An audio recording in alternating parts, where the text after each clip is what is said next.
Your top stories here this Labor Day Monday at 6:49 in your Smart Start. The updates just in. Breaking overnight, a hit and run starting in Greece led to a police chase and another crash. This started at West Ridge Road, where a 42-year-old man was hit by a motorcycle. Police say the motorcycle ran a red light as the man who was hit was making his way across the road in the crosswalk. The victim did have surgery and is in stable condition. Later, police spotted 3 motorcycles and tried to stop them. The riders took off. This pursuit ended at Ridgeway Avenue and Latona Road, where one of the bikes hit another car. The driver of that bike, a 31-year-old man, went to the hospital and is stable. A second motorcyclist stayed at the scene and is charged with DWI and aggravated unlicensed operation. The third rider and bike still has not been found. We'll keep you updated at rochesterfirst.com. Your top weather headlines, the heat, and more of it. Here's Liam. We're starting out in the 70s, and we do have that advisory for good reason. Yeah, good reason today. It's going to feel like it's closer to probably 95 to 100 degrees by the end of the daytime today. That's when we're talking the hottest points of the day. From 12 p.m. to 7 p.m. is when these advisories are in effect, and it's not just going to be today that we see these. It's going to be into Tuesday and Wednesday as well, as the school year picks up for many when we start talking about this heat sticking around, not just today, but all the way through. So this 90-degree forecast we have today, you can put it on for tomorrow. You can put it on for Wednesday as well. It's going to be that Control-C, Control-V, copy and paste throughout the next couple of days. And just remember, as we start to get out there today, light loose-fitting clothing, AC, hydration, and sunscreen are all going to be super important. All right, Liam, we'll get updates on the forecast again at the end of sunrise. For now, other developing headlines. Tens of thousands are stranded this morning in Nevada at the Burning Man Festival after storms swept through the region, turning the desert sand into mud. That forced people to hunker down in the state as authorities tell them to conserve food and water. Authorities are investigating at least 1 death there at the festival. In Florida over the weekend, President Biden called on lawmakers in Washington to guarantee more funding to assist with disaster response work following Hurricane Idalia.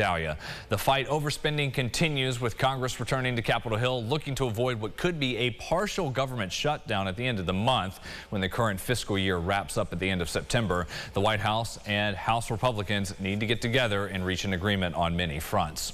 Authorities are investigating a deadly fire from the weekend in Irondequoit. This happened late Saturday night at St. Paul Boulevard. Firefighters got there and pulled the victim out of the property. The 59-year-old woman did die at the hospital. The cause of the fire remains under investigation, but it's been determined preliminarily to be accidental. It has been 9 years since Rochester police officer Daryl Pearson was killed in the line of duty. Pearson was shot point-blank range while chasing a suspect near Hudson Avenue and Ernst Street back in 2014. The man who shot Officer Pearson, Thomas John III, was sentenced to life in prison for aggravated murder of an officer. Dominic Pezzola, a Rochester native and member of the Proud Boys, will spend the next decade of his life in prison. Pezzola was found guilty this year for his involvement in the Capitol riots on January 6th. That day, Pezzola fought with police, stole a riot shield, and broke a window at the Capitol, making an entryway for other rioters. Pezzola has been sentenced to 10 years on the charges, including obstructing an official proceeding and destroying federal property, among other offenses. While leaving the courtroom Friday, Pezzola, after he learned his sentence, he yelled, "Trump won."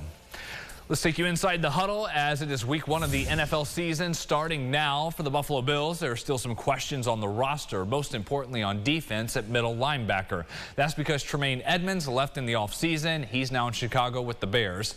In Orchard Park, the battle for the starting spot has been between Tyrell Dodson and Terrell Bernard. The competition has been underwhelming, to say the least, as Dodson didn't have a great preseason and Bernard missed all of it with an injury. The team also picked up Christian Kirksey last week. He's still on the practice squad, likely a few games away from contributing with the starters. Despite this, Bills GM Brandon Beane says he's comfortable with how things turned out. Yeah, I think we do. Can I say, we've got someone that's going to Canton, right there? No. But we made a decision to have a veteran in AJ plus some youth, some inexperienced guys.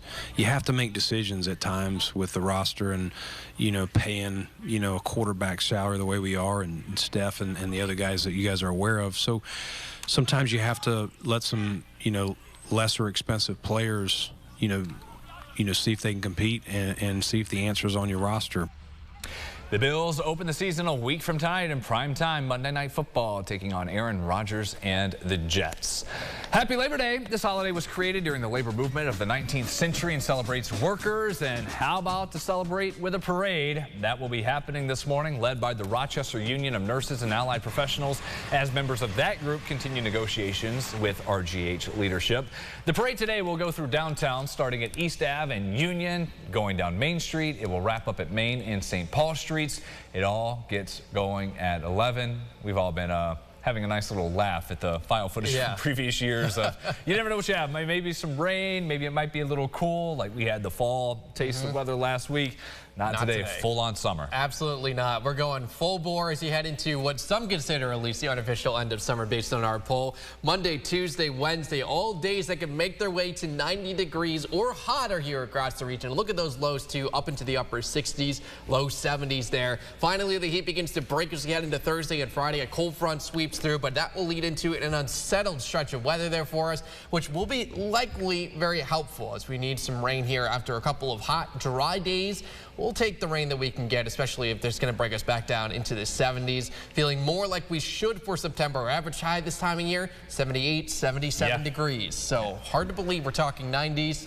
And a rare one, too. I know. If we can get all 3 days at 90, that'll be only the 17th September heat wave in recorded Rochester weather history out of 150 years. For 2 months, July and August, saying we're tired of the rain, and now we're saying give us some more rain. Give us some rain to cool off. Yes, stay cool out there and safe, everyone. Enjoy your holiday if you're grilling, going to the pool or the beach. We'll see you back here in half an hour.